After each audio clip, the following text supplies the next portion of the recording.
honestly, going into the season, I was probably more concerned with our offense than I was our defense. I just felt like the personnel we had on defense was going to be, was going to be a very good defense.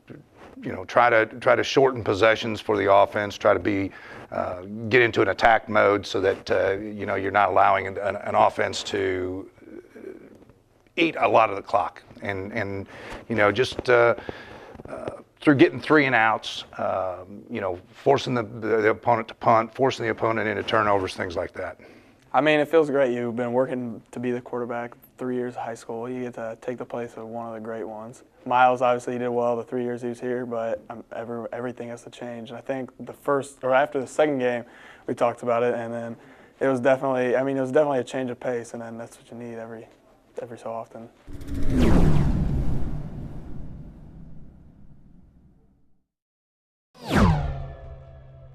Yeah, you work all those months in the summer and then all those weeks up to the first game to be able to work out the kinks. We started off a little bit slow, but we definitely made up for that, I think, as the game went on. Titans traveling to Taylorville in the season opener, and it was a scorcher against the Tornadoes. Real hot one that the Titans would have to play through, and it showed. Slow start to this one. Both teams fumbled on their first 2 possessions. Here's a fumble, coughs it up, and Daniel Helm recovers it for Glenwood. Coach Rourke would send his guys out, and they would fumble it as well. Again, so then, when Taylorville deep in Titan territory ready to score, another fumble on a bad handoff, picked up this time by Cody Johnson, senior defensive back. We flash forward to 5:22 left in the first half. Josh Talley, after another Taylorville turnover, rumbles in from 2 yards away. And then with 4 seconds left in the first half, Daniel Helm hauls in a 10-yard touchdown pass from Benitis. The first extra point was no good from Nick Montre. 2-point conversion good on the Titans' second score. Titans led 14-0 heading into halftime as the crowd started to get into it. Tyler Brown was mainly a defensive back last season for the Titans. Lining up at receiver this year, Matt Benitis finds him on a slant, which moves the Titans into the red zone. Flash forward a play later, 15-yard touchdown pass, a little floater from Benitis to Daniel Helm in the right corner of the end zone.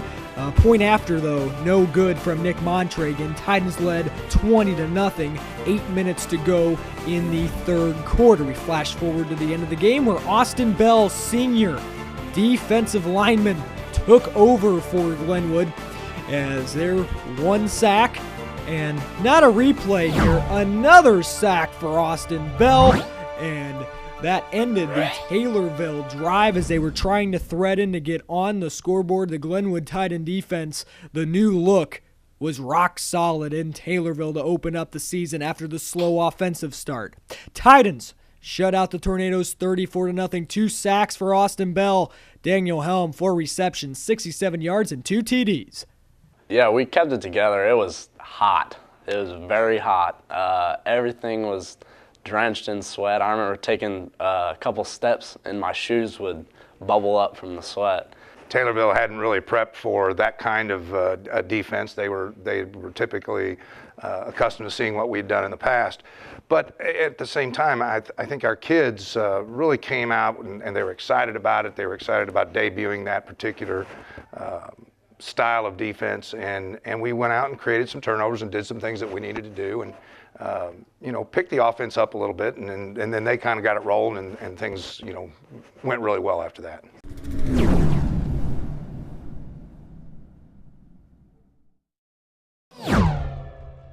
Coach Rourke pulled us aside before the game and made sure we knew, this was his hometown. He needed this win. We needed this win. And we knew it was going to be like a playoff atmosphere coming into the game, and we bared down and, for the most part, shut them down.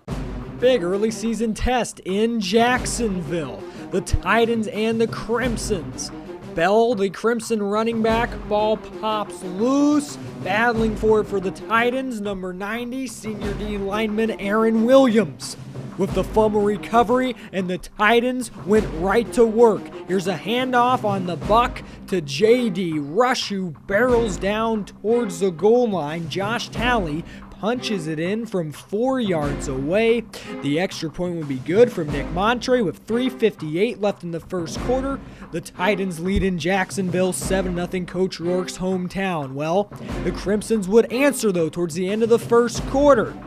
Touchdown pass into the right corner of the end zone from Schnicker to Lonergan. 7-7 at the end of the first quarter as we head to the end of the first half. A minute 27 left in the second quarter. Josh Talley busts some moves and scores from 17 yards away. The extra point would be no good, so Glenwood led at halftime 13-7.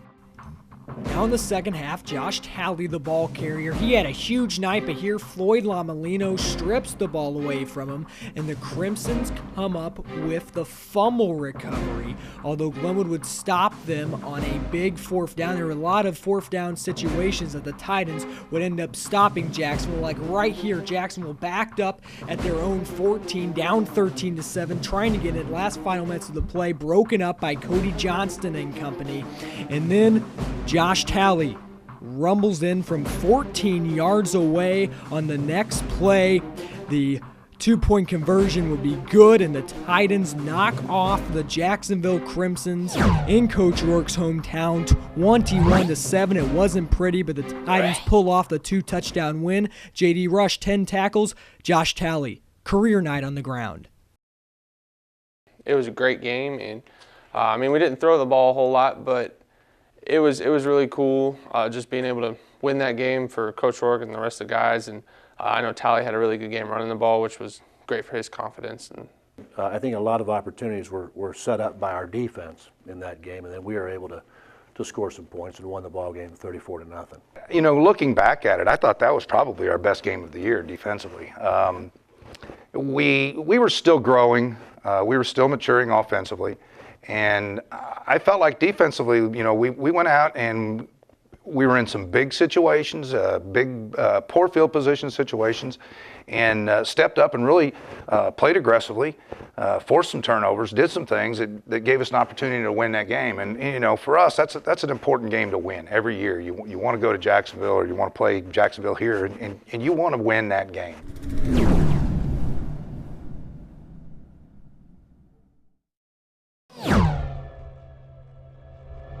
We were excited all summer long, all since last year, to get that first home game in, and we knew a couple of the girls had something set up to go with the Hawaiian theme, so that was kind of getting a few more people there just dressing up and stuff. I think the night before we played them, they announced that 3 or 4 of their main starters weren't going to be starting. I think they started a freshman quarterback, I'm not sure.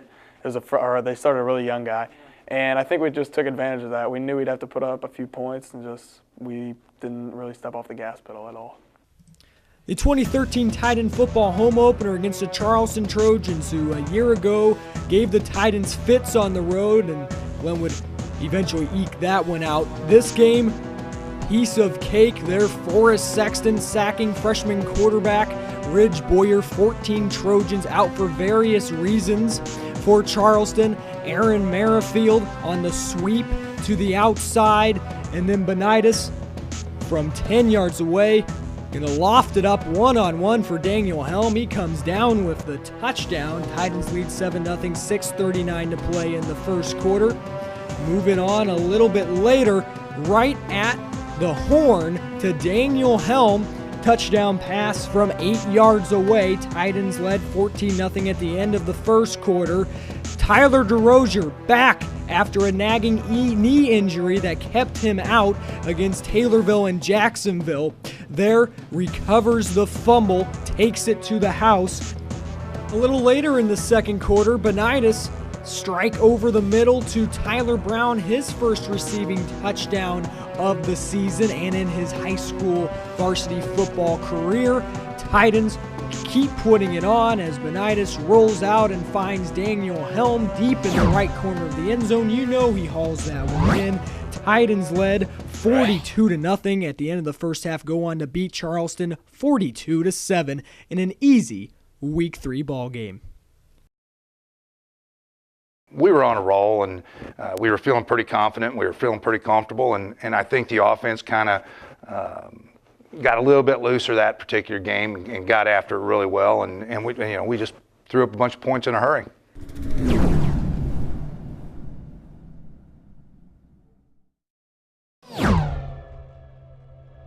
Yeah, you definitely can't go in overlooking a team. If you overlook, I think it was 2009, we got beat on homecoming against Lincoln. So we lost against that, and we did not want that to happen. You know, I think we consciously have decided that we really need to approach that game with a must-win attitude and try to create an atmosphere where we're growing and looking to the next game, but not through them or not past them. We're growing in that game, and we're trying to establish some things. And I think that's what we did this year, a little bit better than what we may have done in a couple of years in the past. Glenwood getting right down to business on their first drive of the game. Over the middle, a 3-yard touchdown pass from Benitez to Helm. They got there in a hurry. And then from 25 yards away, junior running back Aaron Merrifield, get out of my way, I'll take this to the end zone. Touchdown Titans, and just like that, 7:21 left in the first quarter. Glenwood led 14-0. Tyler DeRozier wreaking havoc again, sacking Lincoln quarterback Austin Cruz in the backfield. He likes it, talking with Aaron Williams on the sideline. Benitez getting out of trouble and finds his mainstay, Daniel Helm, over the middle. A 43-yard touchdown strike, 3.5 minutes to play in the first quarter. Coach Rourke's Titans lead 21-0. And here's a pitch. That's Daniel Helm on the pitch. He's a running back too. He can do a little bit of everything. That was 35-0 at that point. Glenwood goes on to cruise past Lincoln 54-7.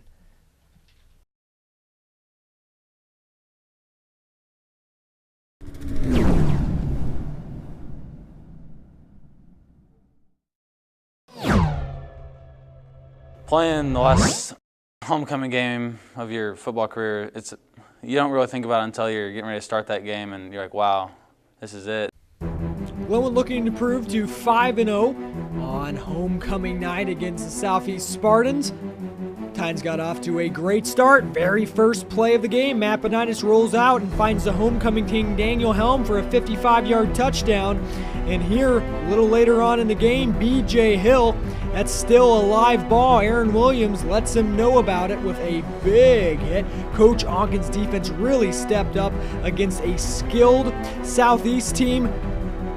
Picked off here. Daniel Helm will seemingly score a touchdown here on this interception return, but you cannot see that Tyler DeRozier flagged for a hit on an offenseless player. He was ejected, could not play the next game against Rochester. Once again, Benitez to the homecoming king, Daniel Helm. This game was never in question, up 21-0. A minute to go in the half. Once again, over the middle, it's Daniel Helm who's off to the races. No one can catch the top-rated tight end in the nation. The Titans go on to defeat the Spartans 49-6. They're 5-0, getting ready for the Rochester Rockets. Well, I mean, I got ejected, so I mean, which is fine, it happens, but we won. That's all that matters, I guess. When you look at the film, he was just playing hard as he always does, and it was unfair of me to pass judgments on that. But yeah, we were really going to miss him for the Rochester game because he's a big part of our defense and offense, and I mean, one of the guys that really is the heart and soul of the team.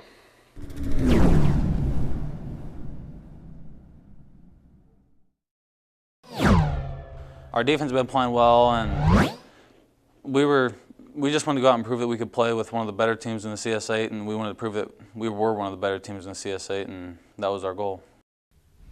Glenwood at 5-0, battling the Rochester Rockets, 3-time defending Class 4A state champions.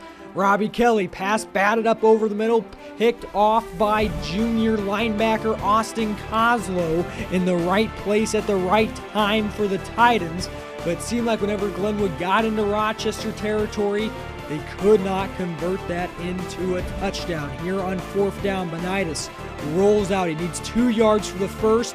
Not quite sure where he was, though. He comes out about a yard short of the first down, so a turnover. Glenwood now in the second quarter. Daniel Helm coughs up the football. They use Helm again as a running back, and he did not have the ball tucked away, punched out, and recovered by Matt Swain of Rochester. And that was a big blow, as on that same drive, pitch to Drake Berberet. He had a huge night, carving up the Glenwood secondary for a 44-yard touchdown run with 4.5 minutes left to play in the first half. That was the only score of the first half. Rochester led 7-0 at halftime. And then 8:58 left in the third quarter. Kelly, 34-yard touchdown pass over the middle to Drew Hill. 14-0 Rockets. And Benitez finds Rocky Morse as the Titans trying to answer. Makes a guy completely miss, but then Gunter tracks him down from behind and fumble picked up. And then Coach Onken's defense has to try and stop this potent Rochester attack. Robbie Kelly through the air finds Berberet over the middle. And again, like I said before, a huge night. That's a 53-yard touchdown reception. 7:15 left in the third quarter. Rochester up 21-0. Then outlet pass to Rocky Morse again. Makes a man miss. Great move. And touchdown Titans there on the board with a little over a minute to play in the third quarter, down 21-7. Rochester kept trying to push, and this one juggled, intercepted. Somehow Tyler Brown ends up with it with the interception. Okay, things now could be going Glenwood's way. They're very much in it. As we move on into the fourth quarter, it's 4th and 32, 4th down and forever after some penalties stacked up for the Titans when they were in position. Berberet would punch it in later after that no good 4th down conversion. Rochester wins by 3 touchdowns.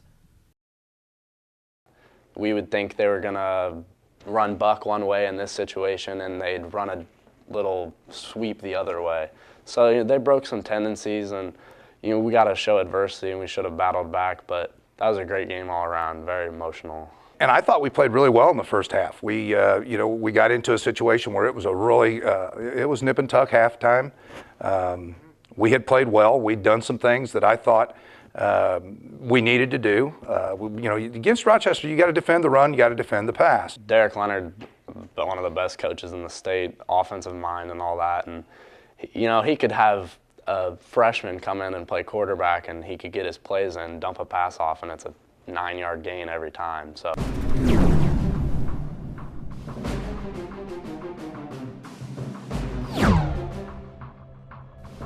Glenwood looking to head back to their winning ways at Memorial Field against Lanphier. Benitez stripped here, recovered by the Lions, but that's okay because a little later on, 3:39 to play in the first quarter. Little outlet pass to Rocky Morse, and his speed does the rest for him. Touchdown Titans, 7-0, and then Dietrich Mitchell's punt is blocked by Daniel Helm. Cody Johnston scoops and scores, and Glenwood led 14-0, a minute 27 to play in the first quarter. Both offenses couldn't really manage anything in the second quarter until 45 seconds left in the first half. J.D. Rush rumbles in from a yard out, and then this snap gets away from the Lanphier punter, Dietrich Mitchell, and we'll give the touchdown credit to Forrest Sexton, even though he'll touch on that a little later. Titans, though, roll all over Lanphier, prepping for SHG the next week.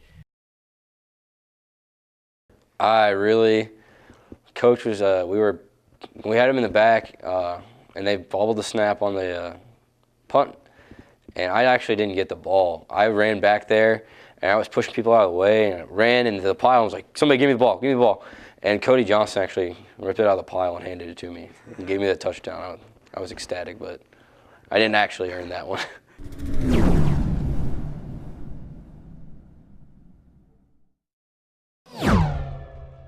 We just wanted to come out and win for all the past teams that have played them and fought their hearts out and came up a little short. And we were with them the whole first half, and then the second half the wheels just started to come off a little bit. Guys started to get into each other's heads, and it was just a rough loss.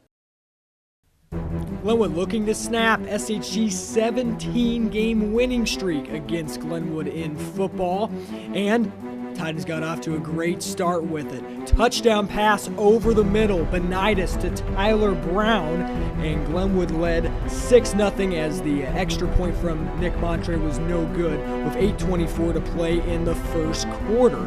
And SHG potent passing attack led from Gabe Green to this guy, Malik Turner. Turner's heading to Illinois to play for the Fighting Illini. Waning seconds of the first quarter, over the middle, he finds Malik Turner. Green had a huge night, and Malik Turner again in the right place at the right time over the middle. SHG leads 14-6. There, it was a pitch to Sam Sargent, couldn't handle it. Glenwood now in prime territory. On third down, finds Daniel Helm, who barrels his way into the end zone. Now 14-12 as the Titans line up for two. Benitis rolls out, somehow slips it into Josh Talley, the junior. We're all tied up at 14, 7:38 to go in the first half, and a whole lot more scoring as it was a shootout, if I ever saw one in the first half.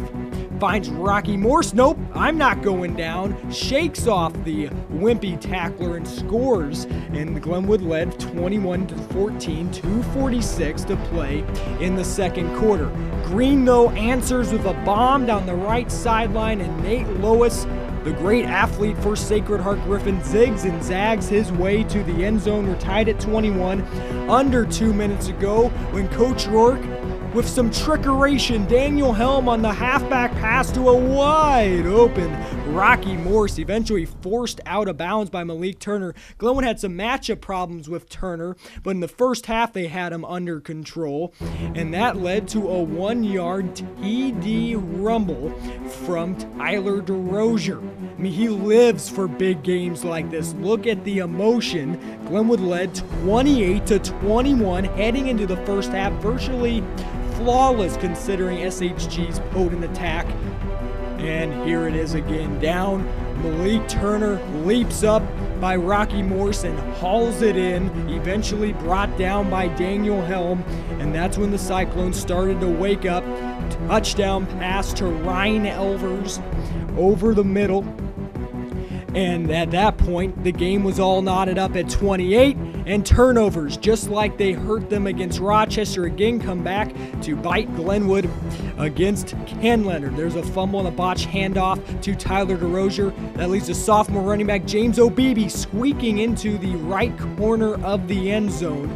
Touchdown Cyclones. They led 34-28 after the point after was no good. And in the second half, Glenwood's only score was an amazing one-on-one catch. Daniel Helm makes another amazing catch against SHG. Glenwood leads 35-34 when Coach Rourke dials up a great move, an onside kick, but not let go by Rocky Morse. And that means SHG gets it right at midfield. They quickly run down the field with Anthony Danello punching it in, and then the floodgates open for the Cyclones in the second half, who knock off Glenwood, hand Glenwood their second loss of the season with a 67-35 win in Chatham.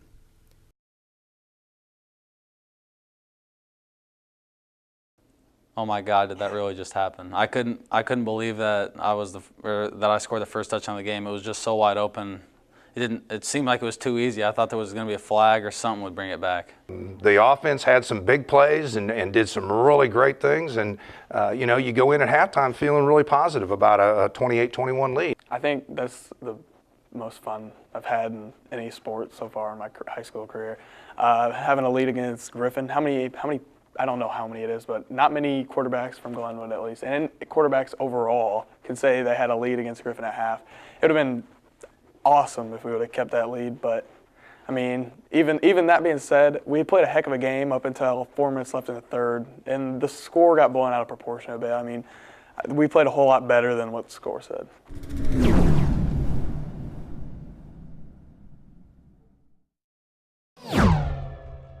It was kind of surreal. It was a weird feeling knowing that this could be the last game that we ever play on our home turf, and it was, I don't know, it's just a weird feeling walking on that field and saying, wow, this could be the last time we're ever here. Just walking down the stands with my father and my mom, who've supported me through everything, it's a pretty cool feeling knowing that they're going to get to be on the field with me for that short period of time. And I honestly didn't expect to get it. I forgot about it being an award that they gave out on senior night. I was actually strapped up my helmet. I was getting a drink and ready to go. And I heard him call my name over the announcement and I thought they were going through the lineup like they do. And then all of a sudden I got 4 or 5 people like pushing me out on the field. I'm like, what are you guys doing? And Rourke's like, come over here. And I was like, oh, sweet. Senior night for the class of 2014 against the Springfield Senators. Titans trying to move to 7-2, improve their seed for the playoffs. Austin Bell stepping up there with the stop. Titan defense would need to step up. Daniel Helm and Austin Kozlow both out early, both banged up. And here, though, a screen pass to J.D. Rush. He rumbles down the sideline for a gain of 30-plus yards. And then give it to the big, rumbling bulldozer, Tyler DeRozier on senior night. Punches it in from 2 yards away. Glenwood up 7-0, 4 minutes to go in the second quarter. And then Brennan Wilkie, the Springfield High senior quarterback. He's got some skill and he's got some speed. Cuts up the middle to the outside, big gainer for Springfield High, and then a reverse pass in the last minute of the first half, and Brennan Wilkie, the quarterback, show me some love. I just caught a touchdown pass. Unfortunately, a botched snap on the extra point. Glenwood led 7-6 at halftime. And then it was just ground and pound Glenwood football for the rest of the way. Tyler DeRozier crosses the plane for the touchdown, and then later on, the Glenwood defense steps up here on 4th down, incomplete pass. And Springfield High realized that they could not play spoiler. J.D. Rush, boom, boom. Big run from J.D. Rush's. Like I said before, Glenwood just pounding it. Here again, J.D. Rush caps off his hard labors with a 3-yard touchdown run, and Glenwood knocks off Springfield High 20-6 as they move to 7-2, awaiting the seedings for the 2013 IHSA football playoffs.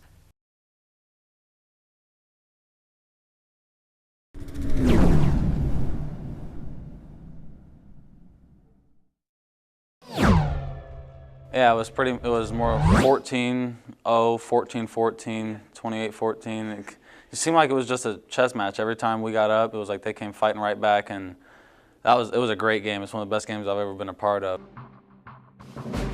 Glenwood with the 9 seed, facing the 8th seeded Peoria Notre Dame Fighting Irish in the Class 5A IHSA football playoffs. Here's a simple screen pass from Benitis to J.D. Rush, and he just keeps on going. Tripped up, but Rush is still in the end zone. Touchdown Glenwood with just 1:07 off the clock in the first quarter, and Glenwood leads 7-0, small but faithful student section. Play action, Benitis finds Tyler Brown in the right corner of the end zone, wide open, breaking free of his defender. 3:05 to play in the first quarter. Glenwood rolling up 14-0. Late in the first quarter, Andrew Shaddad scores from 26 yards away. And then in the second quarter, a 40-yard touchdown pass from Washington, the quarterback, to Luke Shaddad. We were tied at 14 at halftime. On to the second half, the Glenwood defense really stepped up. There's a fumble. Ball pops loose as the Titans wrestle for it. And eventually, number 90, Aaron Williams, comes up with the fumble recovery. Those plays were really the key in the second half. And then eventually J.D. Rush, 2-yard rumble, Glenwood back out in front, 21-14. On the very next possession for Peoria Notre Dame, another fumble. This time wrestled out by Austin Bell with the fumble recovery. And then Benitis going to an amazing catch here in the right corner of the end zone by Daniel Helm. Somehow he had a foot in and able to control the ball. 28-14, Glenwood led with 3:34 to play in the third quarter. Scoring not even close to being done. Andrew Shaddad, remember him, he's off to the races on the kickoff return. Returned for a touchdown, 85 yards, and then later on, as we flash forward to 2:40 left in the fourth quarter, there's a touchdown run by Peoria Notre Dame to tie it up at 28. It's that halfback pass again late in the ball game from Daniel Helm looking for Rocky Morse, but it's picked off by Leon Washington, the PND quarterback and also cornerback. Washington, not with much time, looks, fires it down the field. He has Andrew shatted, and now with just a few ticks left on the clock, this field goal for the win is wide left. We're heading to OT. And the only thing I really knew going in is that we wanted to play defense first. We wanted them on offense first, see if we could get a stop. We won the flip, which was probably the biggest flip that Matt won all year, because I don't think Matt won too many flips. I wouldn't take Matt Benitis to Las Vegas, because he'd flip that thing. I guarantee you, he'd say tails. It was going to be heads.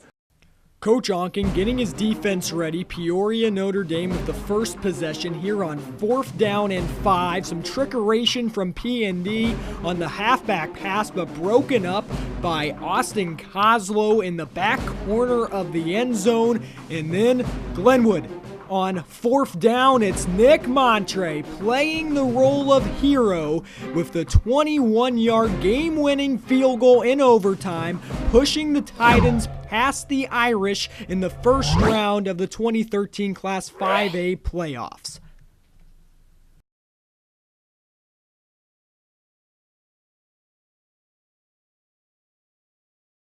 When I was on the sideline, I was just like hoping, I'm like, come on, Nick, you got to make this, let's go. And then I see him boot it through, and I'm just like, well, there you go, Nick. I didn't watch it. I was looking the other direction. And that's pretty typical, really. That same thing was true back in '98 when we were playing Geneseo. I always let the fans tell me what happened, because I'm already frustrated enough. I don't want to see it.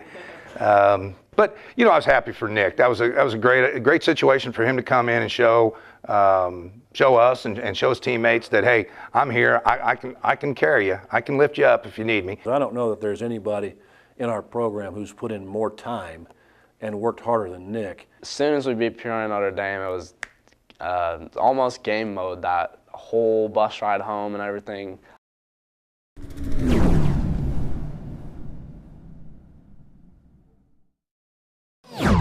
I felt real lucky. Obviously that game could have went either way at that point. So when I got the chance to come back for that game, I was real thankful just to play one more game.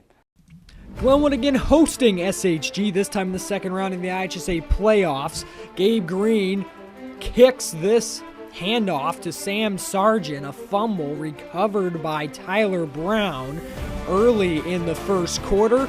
Mapanitis slant over the middle on the ensuing Glenwood drive to Austin Bell. He takes it 56 yards for the touchdown. Titan Nation and Mapanitis all pumped up, but SHG quickly answers a 2-yard rumble from running back Anthony Danello. And then here, far corner pass picked off Malik Turner to the house. 1:45 left in the first quarter, and SHG led Glenwood 14-7. Now back deep in their own territory, because Kenny Rao, the SHG kicker, kept booting them back in their own field position, led to a Benitis sack in which he fumbled, and then Sam Sargent punches it in from 4 yards away.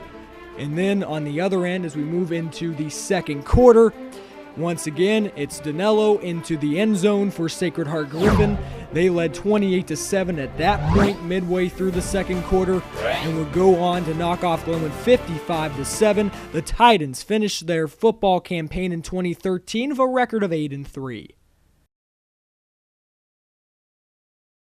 It was just a really unique year. I had fun playing with these guys. Playing in general, playing with the guys is always, you're never going to forget it, there's not a whole lot of specific instances I can pick out. Besides this year at Wesleyan, we had a really cool Nerf gun fight in the dorm, which was pretty sweet. Playing flag football and then finally getting the opportunity to put on the pads and run into little kids and stuff when you're in 4th grade. It was crazy. Like when my dad walked home and when I was in 4th grade and I saw the registration for tackle football, I was excited for the next 3 weeks. Sophomore through senior year, the Griffin games, all the guys I've met and hanging out with them, they've been a lot of really good friends. Probably bonding with everybody, It seemed like this year we were a lot closer. Just hanging out with everybody and playing with the guys you grew up with. I mean, it's just, you'll never have that again in your life, so you just kind of got to embrace it while you have it, but, you know, it's gone now, so. The brotherhood, just being with everybody and connecting so closely with everybody, just being in that big group. High school football is something that you're never going to forget, and your teammates are something that's going to live on with you the rest of your life. You know, growing up, having the coaches that I've had in my life, such a big impact. You know, just the people that have taught me what to do in this situation and where to line up and how to do this, how to do that.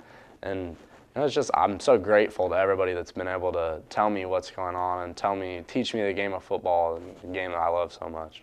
Just as a person, getting to know the people here and really establish some great friendships, and getting to know Coach Rourke and the staff well, and so it's been a great experience.